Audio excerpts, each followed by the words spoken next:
ഫ്രാൻസിൽ രാഷ്ട്രീയ പ്രതിസന്ധി രൂക്ഷമാകുകയാണ്. പ്രധാനമന്ത്രി ഫ്രാൻസോ ബൈറൂവിന്റെ സർക്കാർ പാർലമെന്റിൽ വിശ്വാസ വോട്ടിൽ പരാജയപ്പെട്ടു. ഇതോടെ 44 ബില്യൺ യൂറോയുടെ ബജറ്റ് കുറവ് പദ്ധതിയും തകർന്നിരിക്കുകയാണ്.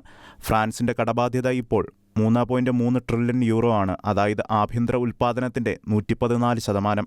2029ഓടെ വായ്പാ തിരിച്ചടവിനായി 100 ബില്യൺ യൂറോ സർക്കാരിന് ചിലവഴിക്കേണ്ടി വരും. ബജറ്റ് നിയന്ത്രണത്തിന് ശക്തമായ നീക്കങ്ങൾ വേണമെന്ന് ആവർത്തിച്ച് പറഞ്ഞിരുന്ന ബൈറോവിന്റെ പിൻഗാമി കൂടുതൽ നികുതി വർധന വഴിയാണ് ബജറ്റ് കുറവ് നിയന്ത്രിക്കാനിടയുള്ളതെന്നാണ് സൂചന. സോഷ്യലിസ്റ്റ് പാർട്ടി സൂപ്പർ സമ്പന്നരിൽ നിന്ന് 15 ബില്യൺ യൂറോ അധിക നികുതി ആവശ്യപ്പെടുന്നുണ്ട്. നികുതി വർധനവ് വളർച്ചയെ ബാധിച്ചേക്കാമെന്നും വിപണി അത് അംഗീകരിക്കില്ലെന്നും സാമ്പത്തിക വിദഗ്ധർ മുന്നറിയിപ്പ് നൽകുന്നു.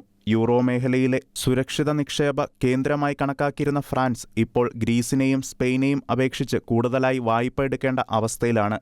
ഇറ്റലിയാണ് മുമ്പ് യൂറോപ്യൻ വിപണികൾക്ക് വലിയ ഭീഷണി എന്ന് കരുതിയിരുന്നത്. എന്നാൽ ഇപ്പോൾ ഫ്രാൻസ് ആ സ്ഥാനത്ത് എത്തിയിരിക്കുകയാണെന്ന് ഓക്സ്ഫോർഡ് ഇക്കണോമിക്സ് വിദഗ്ധൻ ലിയോ ബാരിങ്കു മുന്നറിയിപ്പ് നൽകി. അതേസമയം ഫ്രാൻസിലെ സർക്കാർ തകർച്ച യൂറോപ്പിന്റെ സാമ്പത്തിക വ്യവസ്ഥയ്ക്ക് തന്നെ വലിയ ഭീഷണിയായി തന്നെ മാറുകയാണ്. International desk, Shekinah news.